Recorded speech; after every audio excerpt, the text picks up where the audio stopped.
मुझे ऐसा लगा कि तुम नंदिनी से बात कर रहे थे। अच्छा, वो पागल लड़की मुझे कॉल करके खुद के शूज पॉलिश करने को कह रही थी, जैसे कि मैं अब भी उसका पति हूं।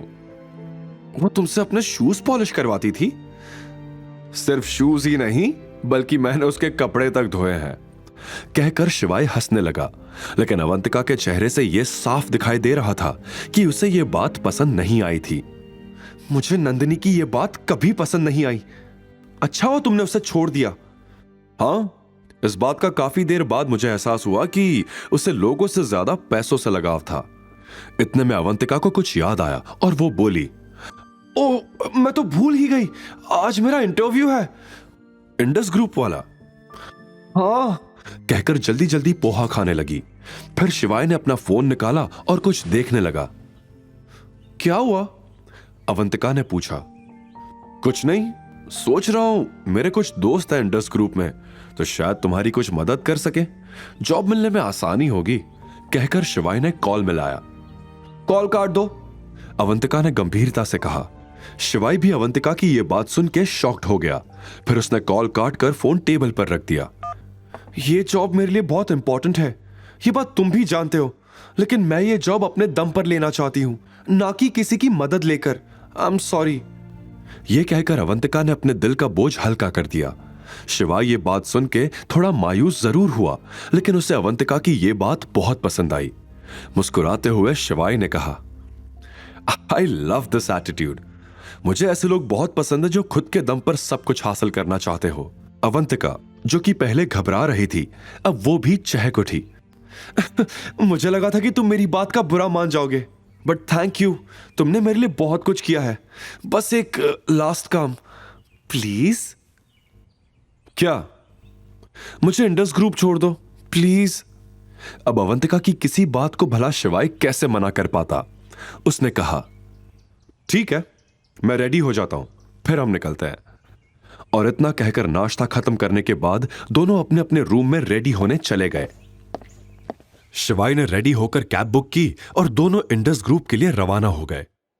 इंडस ग्रुप के ऑफिस में नंदिनी पूरे कॉन्फिडेंस के साथ दाखिल हुई।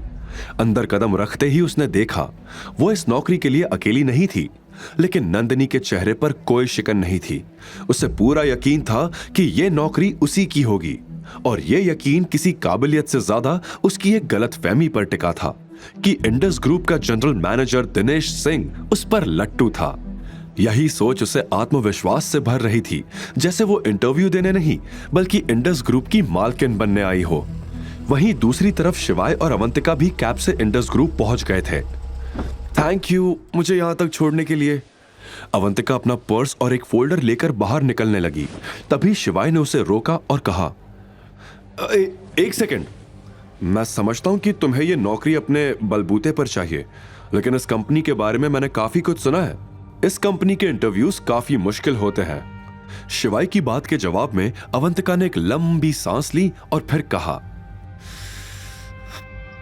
मैं समझती हूं तुम्हारी चिंता को, लेकिन हमेशा से मैंने यही चाहा था कि मेरी चीजें मैं अपने हिसाब से करूं, अपने दम पर करूं। प्लीज मुझसे मेरा यह हक मत छीनो। हाथ जोड़ते हुए अवंतिका ने कहा। अवंतिका का यह हौसला देखकर शिवाय को भी कॉन्फिडेंस आ गया। ऑल द बेस्ट, मुझे पूरा भरोसा है कि अब तुम्हें यह नौकरी मिल ही जाएगी, मुस्कुराते हुए शिवाय ने कहा। फिर अवंतिका भी वहां से मुस्कुराते हुए निकल गई। अवंतिका की क्वालिफिकेशन सोचते हुए शिवाय के मन में एक अजीब सा डर था, कहीं उसे यह नौकरी ना मिली तो। प्रोडक्ट मैनेजर की पोजीशन के लिए जिन योग्यताओं की जरूरत थी वो पूरी तरह से अवंतिका के पास नहीं थी। लेकिन सबसे बड़ा झटका उसे तब लगा जब अवंतिका ने उसकी मदद लेने से साफ इनकार कर दिया, जो कि उसकी नजरों में बहुत अच्छी बात थी। वो अपने दम पर आगे बढ़ना चाहती थी और शिवाय इसे लेकर बहुत खुश भी था। पर अब सवाल यह था, शिवाय अंदर जाए तो कैसे, क्योंकि शिवाय को अवंतिका के हर पल को उसके साथ जीना था। लेकिन क्या बिना अवंतिका को शक हुए वो ऐसा कर पाएगा? तभी उसे एक आइडिया आया। तुरंत शिवाय ने अपना फोन निकाला और दिनेश को कॉल करके बोला, दिनेश जी, प्रोडक्ट मैनेजर का इंटरव्यू किस फ्लोर पर चल रहा है? 6th फ्लोर पर। तो एक काम कीजिए, 6th फ्लोर के सीसीटीवी कैमरास का एक्सेस मुझे मेरे फोन पर दीजिए अभी। ओके सर, मैं करवाता हूं। इतना कहकर शिवाय ने कॉल काट दिया। शिवाय हर कीमत पर अवंतिका के साथ रहना चाहता था, उसका ध्यान रखना चाहता था और कुछ ही देर में शिवाय के फोन पर एक्सेस आ गया। क्या अवंतिका को नौकरी मिलेगी? क्या शिवाय अवंतिका की कुछ मदद कर पाएगा? आगे की कहानी जानने के लिए देखिए अगला एपिसोड सिर्फ पॉकेट एफएम के यूट्यूब चैनल पर। और शिवाय एक विनाशक के सारे एपिसोड्स को सुनने के लिए डिस्क्रिप्शन में दी लिंक से डाउनलोड करें पॉकेट एफएम ऐप।